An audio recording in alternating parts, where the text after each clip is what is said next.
Olá, pessoal. Eu sou o professor William Gigo e estamos aqui hoje na nossa 17ª aula do nosso canal Química com Gigo. E hoje nós vamos falar sobre forças de ácidos e bases, que é um pré-requisito para a gente estudar os conceitos de reações inorgânicas e equilíbrios químicos, principalmente a parte de equilíbrio iônico. Tá bom? Então nós precisamos revisar esse pré-requisito primeiro, para que depois a gente possa estudar esses outros conceitos.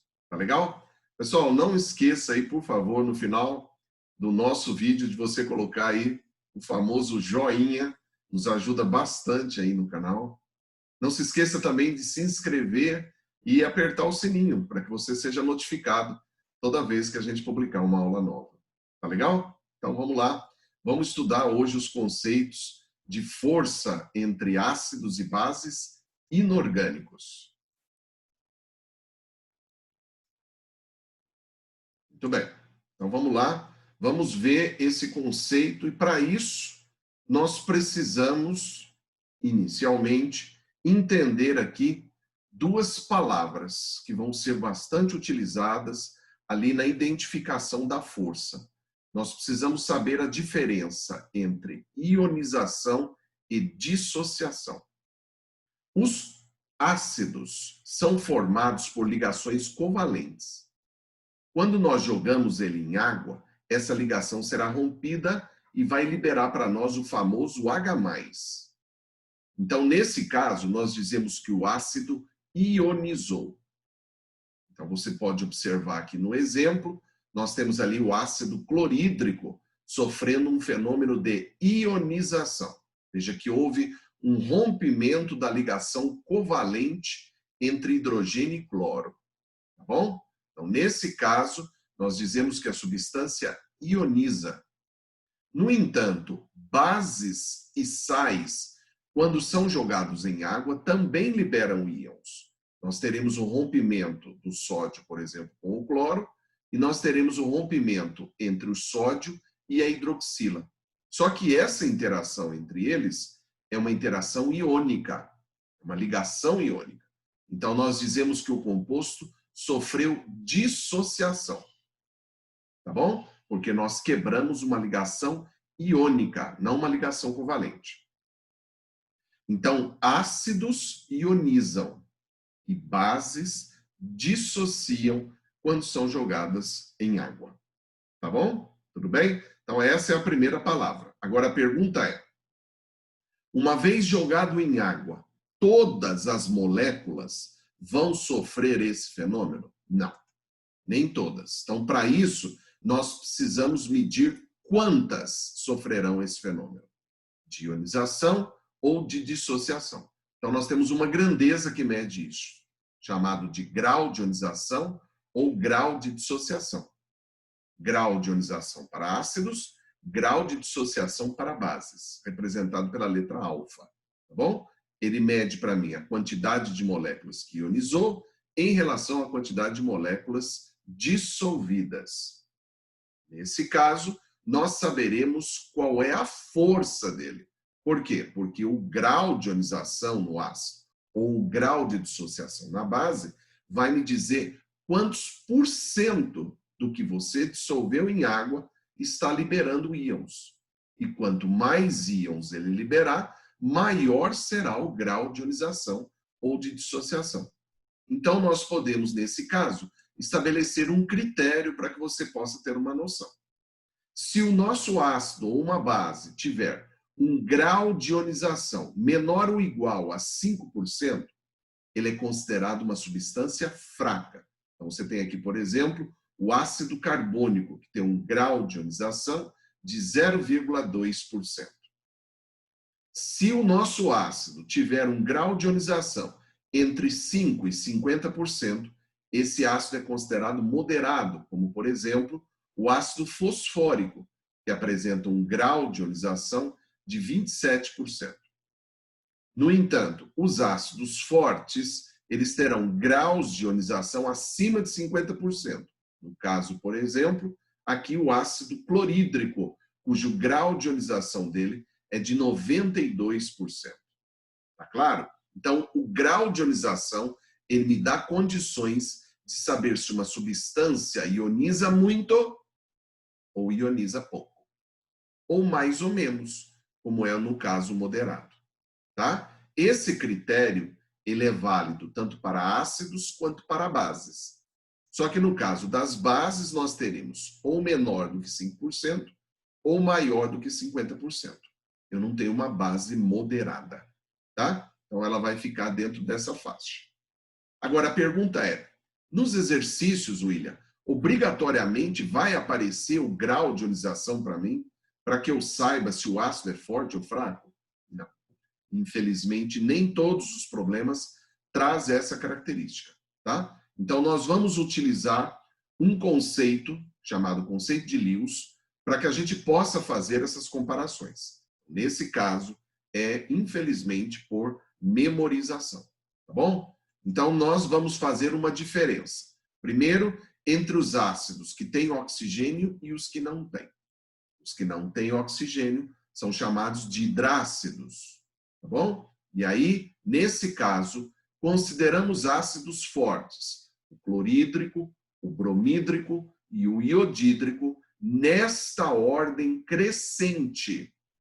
Sendo que o ácido iodídrico é mais forte dos hidrácidos. Tudo bem? É considerado um ácido moderado o ácido fluorídrico e todos os demais hidrácidos são ácidos fracos. Tá bom? Nesse caso, vai entrar ali, por exemplo, o ácido cianídrico, o ácido sulfídrico, né? Que são ácidos também muito comuns em prova. Tá? Então, nesse caso, tem que ser, infelizmente, por memorização. Isso para aqueles ácidos que não têm oxigênio. Quando esses ácidos apresentarem oxigênio, eles são chamados de oxiácidos. Então, aí, nesse caso, nós vamos fazer uma formulinha. Nós vamos pegar o número de oxigênios e nós vamos diminuir do número de hidrogênios ionizáveis. Cuidado, que nós teremos exceções, tá bom? Então, por exemplo, se essa conta der 0, esse ácido é considerado fraco. Vamos colocar ali um exemplo para você. O ácido bórico, você faz 3 menos 3 dá 0. Isso significa que o ácido é fraco. Quando essa conta der 1, esse ácido será considerado moderado. Então, vamos colocar ali, por exemplo, para você, o ácido fosfórico. Você faz 4 menos 3 dá 1. Ele é um ácido moderado. Tá bom? Quando essa conta der 2, esse ácido será considerado forte. Então, você tem ali, por exemplo, o ácido sulfúrico, muito comum em prova. 4 menos 2 dá 2. Ele é um ácido forte. Quando essa conta der 3, esse ácido é considerado muito forte. Então, por exemplo, o ácido perclórico, você faz 4 menos 1 dá 3. Esse ácido é muito forte. Tá bom? Então, o critério para os hidrácidos, quando não tem oxigênio, de um jeito, o critério para os oxiácidos, quando tem oxigênio, é outro. Agora, observe um detalhe a respeito da questão deles ser ionizáveis. Tá bom? Tem exceções, William? Infelizmente temos. Temos aqui o ácido carbônico, que tem 2 hidrogênios ionizáveis. Ele é um diácido, tá? Mas você faz 3 menos 2 dá 1. Ele tinha que ser um ácido moderado, mas ele não é moderado. O ácido carbônico é um ácido fraco. Eu até mostrei o grau de ionização dele depois lá atrás para você. Tá bom? Então, esse aí é a nossa primeira exceção. A segunda exceção que nós precisamos tomar cuidado é quanto ao número de hidrogênios ionizáveis. Nós temos 2 ácidos importantes. O fosforoso, que tem apenas 2 hidrogênios ionizáveis. Então, aqui você não pode fazer 3 menos 3. Você tem que fazer 3 menos 2, vai dar 1. Ele será, portanto, um ácido moderado, fosforoso. e o outro é o ácido hipofosforoso, que só tem um hidrogênio ionizado. Então, dos três, apenas um ele libera quando jogado em água. Os outros dois, que estão ligados diretamente no fósforo, não serão liberados. Tá bom? Então, aqui você não pode fazer 2 menos 3. Você vai fazer 2 menos 1, dá 1. Então, esse ácido também é moderado. Tá bom? Então, esses aí são os 3 ácidos que a gente precisa tomar cuidado. O carbônico, que não é moderado, é fraco. E o fosforoso e o hipofosforoso, que não tem todos os hidrogênios ionizáveis. Tá legal? Então, tá aí a questão da força para ácidos. Para bases, como eu disse lá atrás, o critério do grau de dissociação, o alfa, é o mesmo, tá? Não tem diferença. A diferença que nós vamos ter é aí na questão da identificação de cada um deles.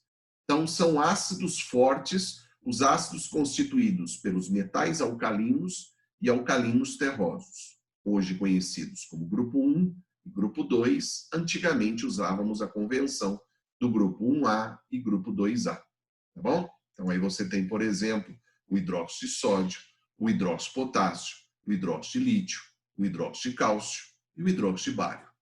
São bases fortes, jogadas em água, ionizam muito, né? Não, ionizam não, dissociam. William, mas eu já vi exercício que às vezes na base vem escrito grau de ionização. É porque muitas vezes a pessoa que elabora a questão, ele generaliza, tá?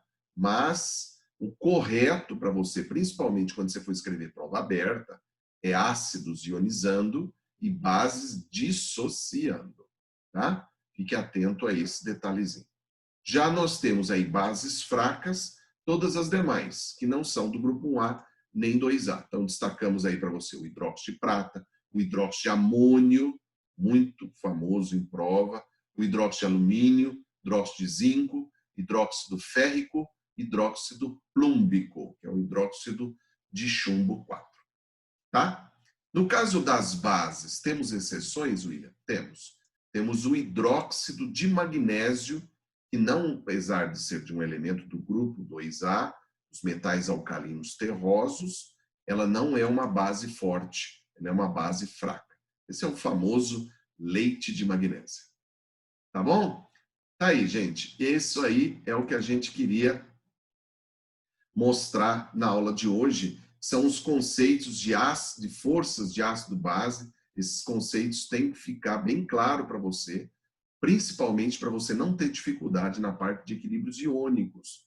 É um conceito aí que aparece bastante em prova, que dá origem ao pH, POH, que nós ainda teremos aulas ainda a respeito desse assunto. Tá bom? Tudo bem? Pessoal, não esqueça aí de colocar para nós o famoso joinha.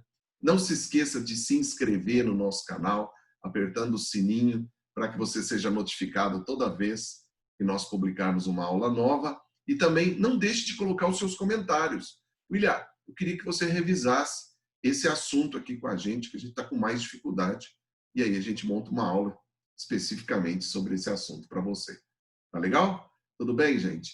Nosso objetivo é ajudar vocês nos benditos vestibulares da vida. Tá legal? Vamos ficando todo mundo com Deus. Até a próxima aula do nosso canal Química com Gigo. Até mais.